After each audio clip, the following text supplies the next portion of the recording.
오늘 이 아침에 우리에게 주시는 말씀은 창세기 13장 8절에서 15절 말씀과 마태복음 7장 13절 14절 두 곳에서 보도록 하겠습니다. 먼저 창세기 13장 8절에서 15절 말씀까지입니다. 창세기 13장 8절에서 15절입니다. 아브라함이 롯에게 이르되 우리는 한 친족이라 나나 너나 내 목자나 서로 다투게 하지 말자. 내 앞에 온 땅이 있지 아니하냐. 나를 떠나가라. 내가 좌하면 나는 우하고 내가 우하면 나는 좌하리라. 이에 롯이 눈을 들어 요단 지역을 바라본즉 소할까지 온 땅에 물이 넉넉하니 여호와께서 소돔과 고모라를 멸하시기 전이었으므로 여호와의 동산 같고 애굽 땅과 같았더라. 그러므로 롯이 요단 온 지역을 택하고 동으로 옮기니 그들이 서로 떠난지라.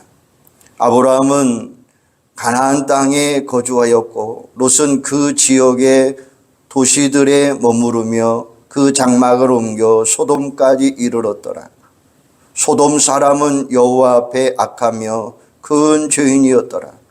롯이 아브라함을 떠나 후에 여호와께서 아브라함에게 이르시되 너는 눈을 들어 너 있는 곳에서 북쪽과 남쪽 그리고 동쪽과 서쪽을 바라보라. 이는 보이는 땅을 내가 너와 내 자손에게 주리니 영원히 이르리라. 아멘. 마태복음 7장입니다. 마태복음 7장 13절 14절입니다. 좁은 문으로 들어가라.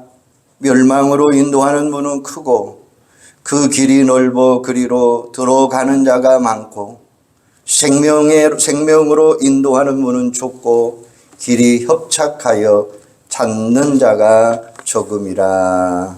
아멘. 여러분, 우리 인생은 선택의 연속입니다. 우리는 크고 작은 일을 선택하면서 살아갑니다. 물론 선택은 자유예요. 그러나 우리가 선택하는 바의 결과는 우리 자신이 책임져야 된다라는 말씀이죠. 따라서 우리는 무슨 일을 하든지 신중하게 생각하면서 올바르게 선택해야 됩니다. 왜냐하면 인생에는 연습이 없기 때문이에요. 선택으로 행복이 결정되고 선택으로 불행이 결정됩니다. LG 이전에 금성TV 광고에 순간의 선택이 10년을 좌우한다는 멘트가 공전의 히트를 기록한 적이 있습니다. 순간의 선택이 10년을 좌우한다. 그런데 여러분, 인생에서 한 번의 선택은 평생을 좌우한다라는 말씀이에요. 아니, 어떤 선택은 평생이 아니라 영원을 좌우한다는 거예요. 여러분, 우리는 창세기 13장에 나오는 아브라함과 롯의 이야기를 잘 알고 있습니다. 바로는 아브라함이 자기 조카 롯을 불렀습니다. 그리고 이렇게 말합니다. 롯아, 우리 서로 다투지 말자. 내가 좌하면 나는 우하고 내가 우하면 나는 좌하겠다. 무슨 말입니까? 나는 하나님을 선택했기에 좌든 우든 상관이 없다. 하나님이 나와 함께 하시면 전혀 문제될 것이 없다. 아브라함은 오직 하나님을 생각하면서 사랑하는 조카를 위해서 모든 것을 다 양보했어요. 그러나 롯은 삼촌 아브라함에게 전혀 양보하지 않아요. 그는 넓은 문과 넓은 길을 선택을 했습니다. 소돔과 고모라 쪽을 선택을 했습니다. 그렇다면 여러분, 롯의 선택은 과연 무엇이 문제였을까요? 그 첫째는 그는 영적 환경을 고려하지 아니하고 물질적인 환경만 보았다는 것입니다. 롯의 평가 기준은 돈과 재물이었습니다.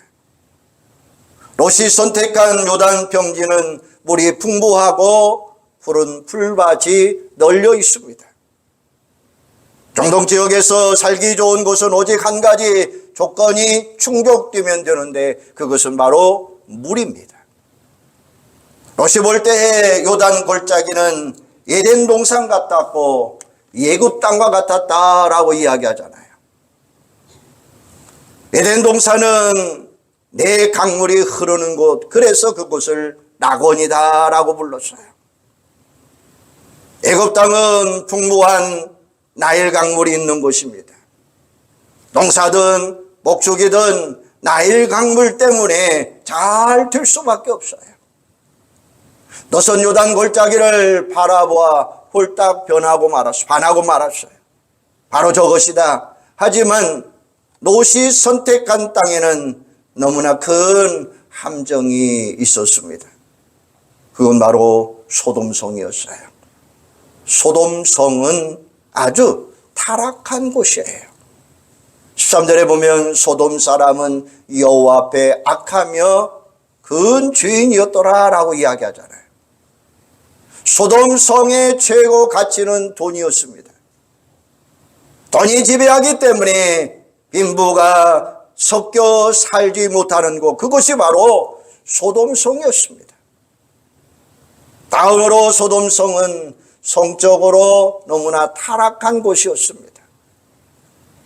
지나가는 나그네를 남자 여자 가리지 아니하고 욕보이는 곳이었습니다.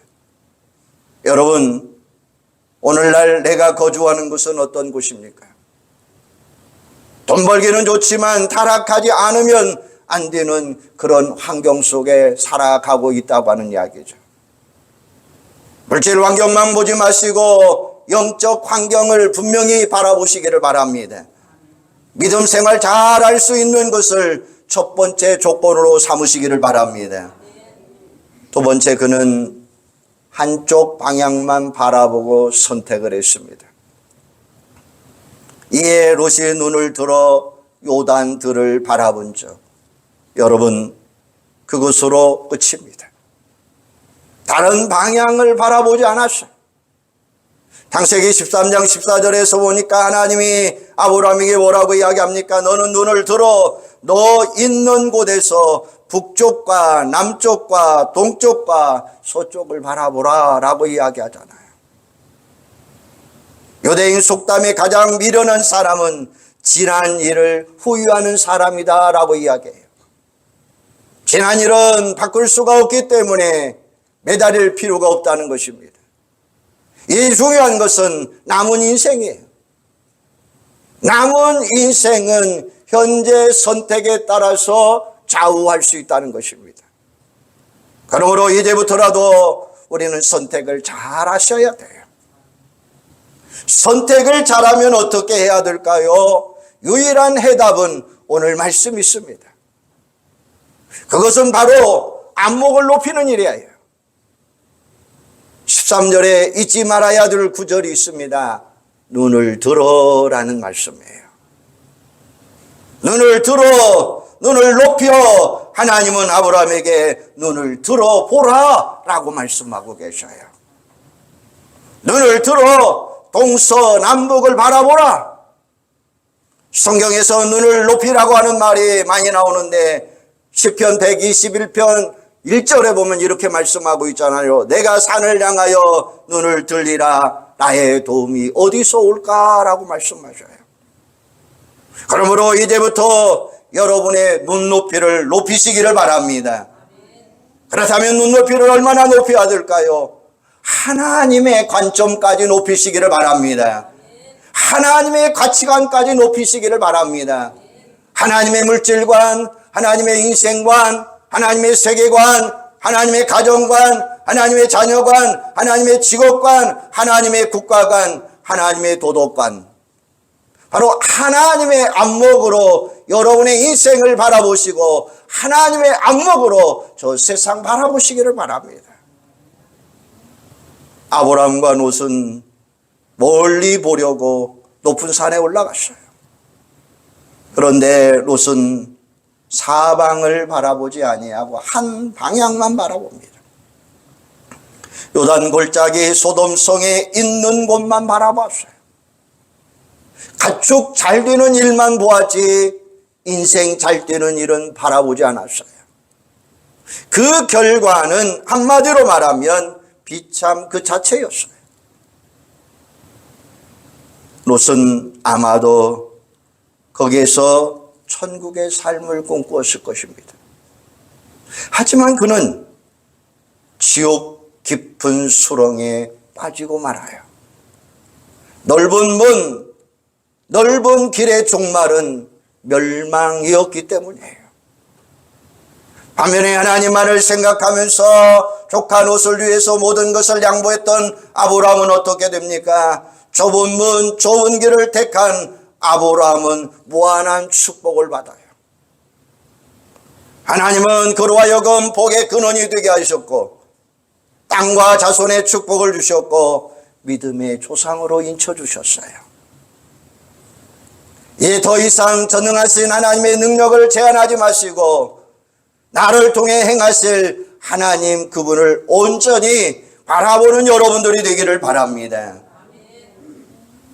오늘 본문 신약의 구절은 산상설교의 결론 부분이에요.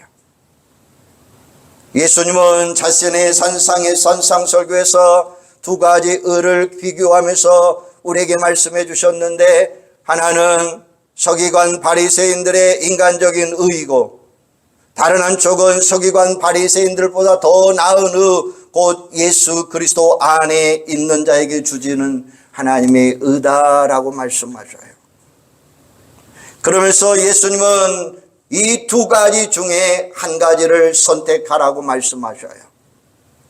아울러 그 선택은 결과에 대한 책임도 우리 각자가 져야 된다라고 분명히 말씀하셔요. 이를 위해 예수님은 마태복음 7장 하반부에 세 가지 비유를 말씀하시는데 첫 번째는 오늘 본문 문의 길의 비유를 이야기하고 있고 두 번째 15절에서 23절에 두 나무의 비유를 이야기하고 있고 세 번째 24절에서 27절은 두 집을 비유하고 있습니다. 우리는 하나님의 은혜로 좁은 문에 들어가고 좁은 길을 걸어가는 자들입니다. 바르게 선택한 자들. 그래서 우리에게는 의미 바리새인과 서기관보다 더 나은 의인 하나님의 의가 주어진 줄로 믿습니다.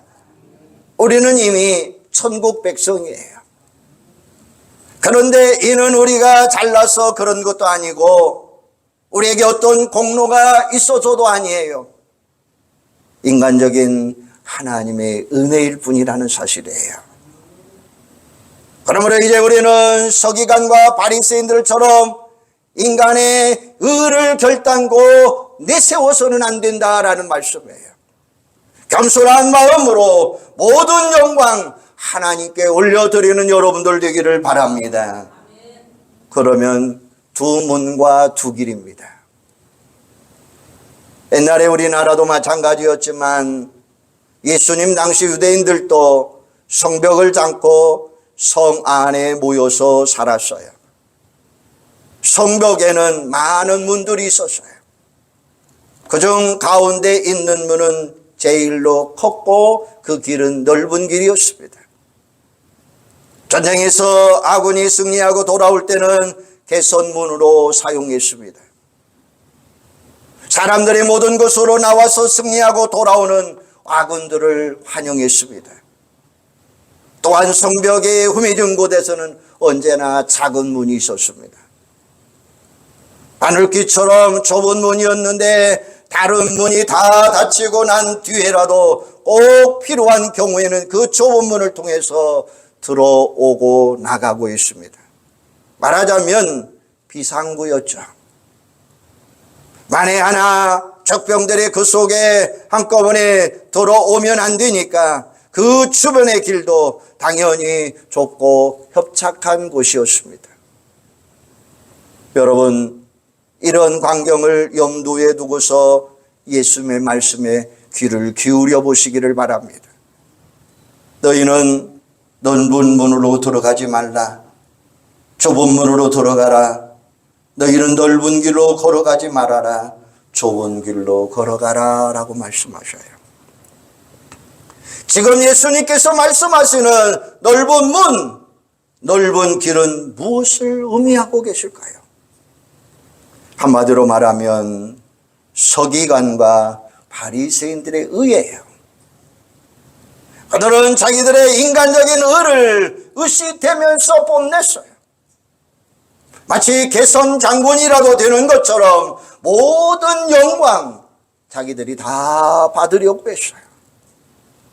반면에 예수님은 좁은 문, 좁은 길은 무엇을 상징하고 있습니까? 예수 안에 있는 자에게 주어지신 하나님의 의를 이야기하고 계셔요. 좁은 문으로 들어가고 좁은 길로 걸어가는 사람은 결코 자기 인간적인 의를 내세우지 않았습니다. 모든 것이 하나님의 은혜인 줄 알기에 겸손히 고개를 숙이고 좁은 문으로 들어가고 좁은 길로 걸어갈 뿐이었습니다. 그렇다면 우리가 어떻게 하면 좁은 문, 좁은 길로 들어갈 수 있고 좁은 길을 걸어갈 수 있을까요? 전국의 주인 되신 예수 그리스도의 초청을 받고서 그 부르심에 응한 사람은 자기 공로가 전혀 없어도 내세울 만한 인간적인 의가 없어도 얼마든지 자유롭게 천국문에 들어갈 수 있습니다. 한마디로 천국으로 인도하는 문은 은혜의 문이요 그 길은 은혜의 길이다라는 말씀이에요. 그래서 요한복음 10장 9절에 보면 내가 문이니 누구든지 나로 말미암아 들어가면 구원받고 또 들어가며 나오며 꼴을 먹으리라 라고 말씀하셔요. 요한복음 14장 6절에 보면 예수께서 이르시되 내가 곧 길이요 진리요 생명이니 나로 말미암지 않고는 아버지께로 올 자가 없느니라 라고 말씀하셔요. 예수님 자신이 곧 우리를 천국으로 인도해 주시는 문이고 길이라라는 말씀이에요. 예수님만이 우리를 천국으로 인도하시는 유일한 문이요 유일한 길이라라는 말씀이에요. 사도행전 14장 14절에 12절에 보면 다른 이로서는 구원을 받을 수 없나니 저나 사람 중에 구원을 받을 만한 다른 이름을 우리에게 주신 일이 없음이라 하였더라. 할렐루야. 이미 구원받은 우리는 그 어떠한 경우에도 이 모든 것이 하나님의 인도하심인 줄 믿고서 늘 항상 겸손하게 모든 영광 찬송을 하나님께 올려드리는 여러분들이 되기를 주님의 이름으로 축원합니다.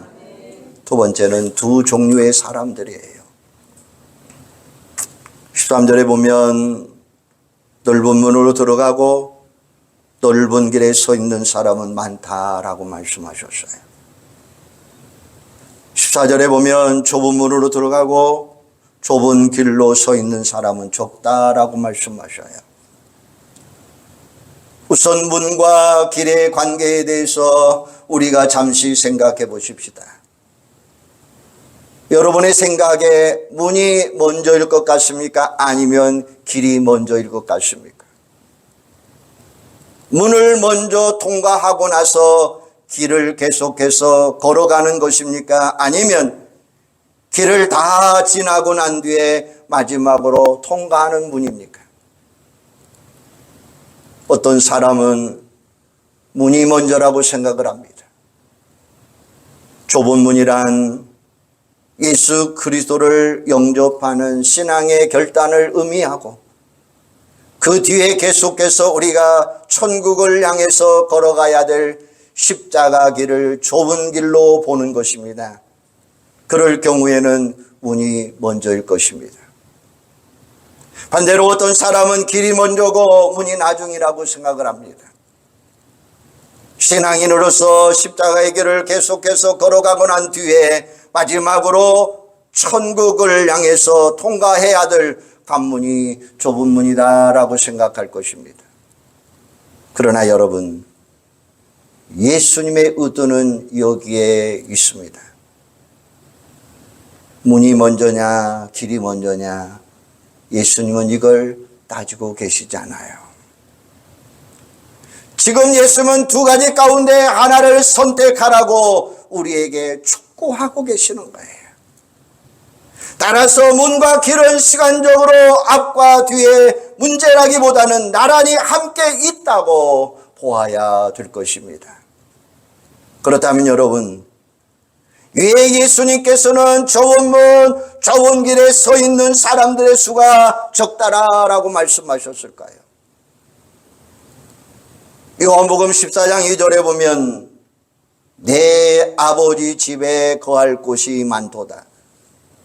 베드로후서 3장 9절에 보면 주의 약속은 어떤 이들이 더디 생각할 것이고 더딘 것이 아니라 오직 주께서는 너희에 대하여 오래 참으사 아마도 멸망하지 아니하고 더 회개하기에 이르기를 원하노라 라고 말씀하셔요.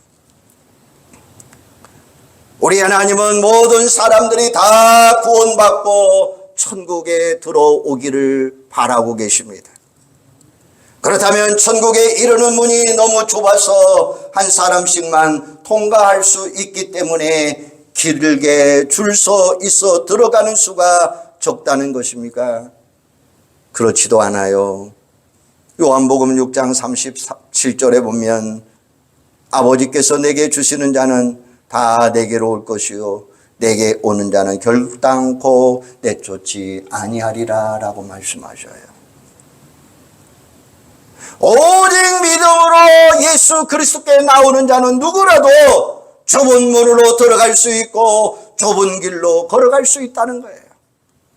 그렇다면 여러분, 왜 좁은 문으로 들어가고 좁은 길을 걸어가는 수라 적을까요? 14절에 보면 생명으로 인도하는 문은 좁고 길이 협착하여 찾는 자가 적음이라 라고 말씀하셔요.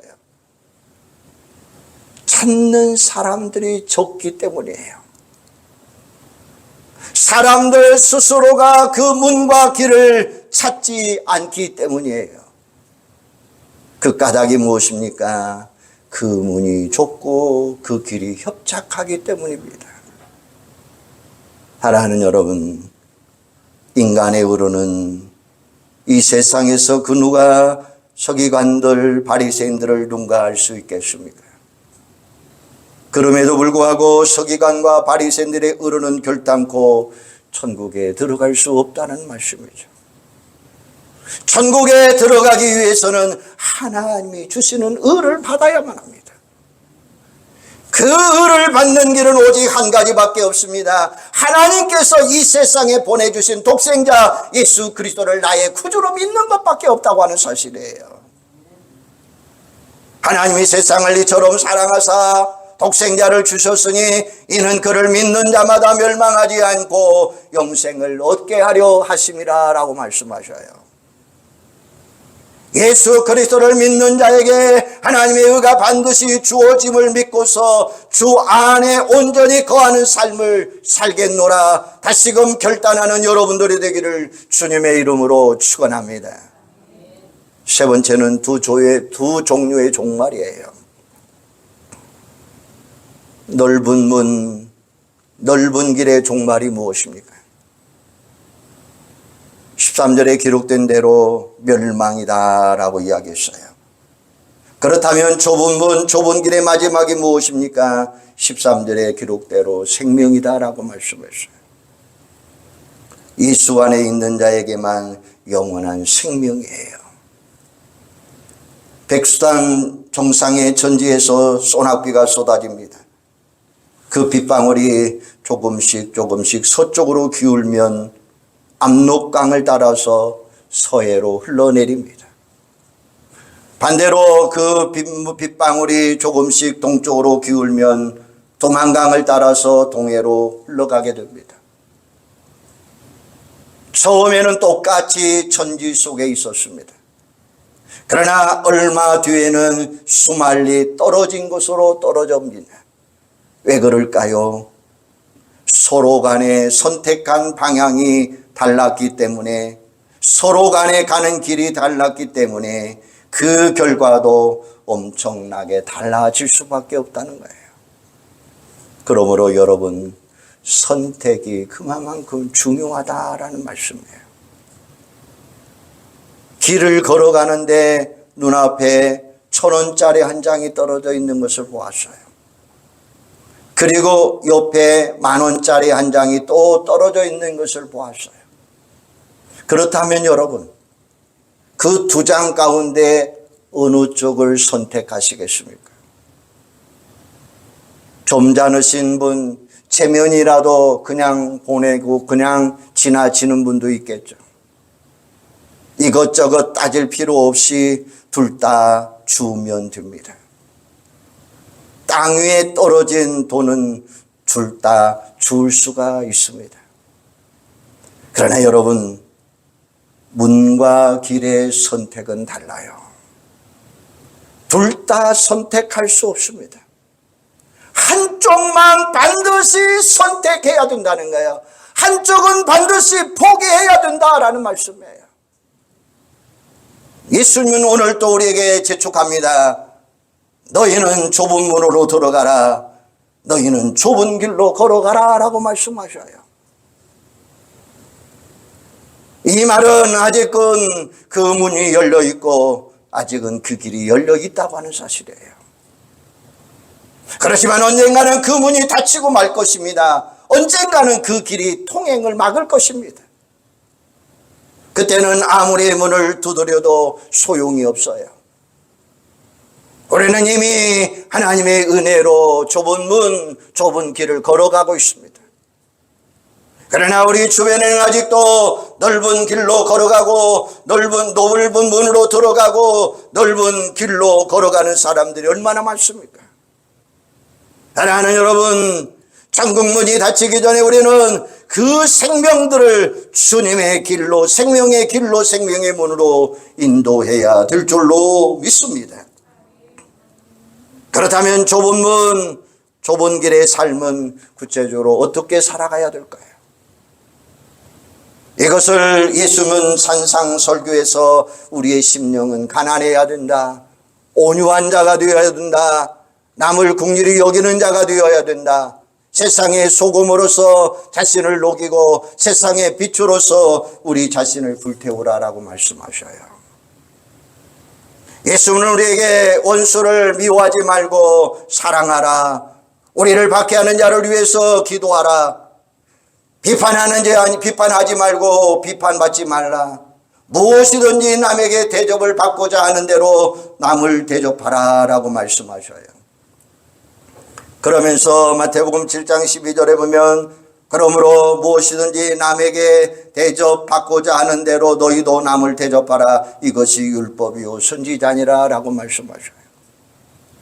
마태복음 28장 20절에 보니까 내가 세상 끝날까지 너희와 항상 함께 있으리라 라고 말씀하셔요. 우리 좁은 문, 좁은 길로 들어가신 예수님께서 우리와 함께 하시고 세상 끝날까지 여러분의 발걸음을 인도하시고 지켜주시겠다라고 말씀하셔요. 좁은 문, 좁은 길을 걸어가는 자에게는 하나님은 그 길을 완벽하게 보장해 주시겠다라고 말씀하셔요. 여러분은 모두가 다 하나님의 전적인 은혜로 좁은 문에 들어가서 좁은 길을 걸어가고 있는 사람들입니다. 진정 이 사실을 믿는다면 우리는 반드시 최후의 승리자가 될 줄로 믿습니다. 저 천국에서 우리 주님과 영생 복락을 누리게 될 줄로 믿습니다. 좁은 문, 좁은 길에 협착한 그곳에 생명이 있습니다. 이제부로는 불평과 원망이 가득 찬 광야의 삶을 단호하게 차단해버리고 적과 꿀이 흐르는 가나안 땅을 바라보면서 주님 품 안에서 세상이 줄 수 없는 풍요로운 삶을 살아가는 여러분들이 되기를 바랍니다. 우리 주님이 주시는 참된 평안과 참된 기쁨을 누리고 전하면서 주님의 손을 꽉 붙잡고 생명의 길을 끝까지 걸어감으로 인해서 마침내 하나님의 나라에 당당히 입성하는 여러분들이 되기를 주님의 이름으로 축원합니다. 기도하겠습니다. 하나님, 은혜와 사랑을 감사합니다. 인생은 선택해야 된다라고 말씀하셨습니다. 우리는 크고 작은 일을 선택합니다. 그러나 선택은 자유입니다. 결과는 우리가 책임져야 되고 무엇이든지 신중하게 선택하면서 인생의 길을 걸어가게 하여 주시옵소서. 아버지 하나님, 우리가 들어가는 곳에는 언제나 두 길이 있습니다. 두 문과 두 길입니다. 두 종류의 사람들도 있습니다. 두 종류의 멸망도 있습니다. 오 아버지 하나님, 우리가 걸어가야 될 것이 어디입니까? 우리가 들어가야 할 문이 어디입니까? 모든 것이 하나님의 은혜로 들어가게 하여 주시옵소서. 전적인 하나님의 문은 하나님의 은혜로 좁은 길을 선택하여서 최후의 승리자가 되게 하여 주시고 주님과 영생 복락을 누리게 하여 주시고 참된 생명을 얻는 저희들이 되도록 주여 함께하여 주시옵소서. 그래서 마지막 때에 주님과 함께 풍요로운 삶을 사는 저희들이 되도록 주님 축복하여 주시옵소서. 예수님의 이름으로 기도하옵나이다.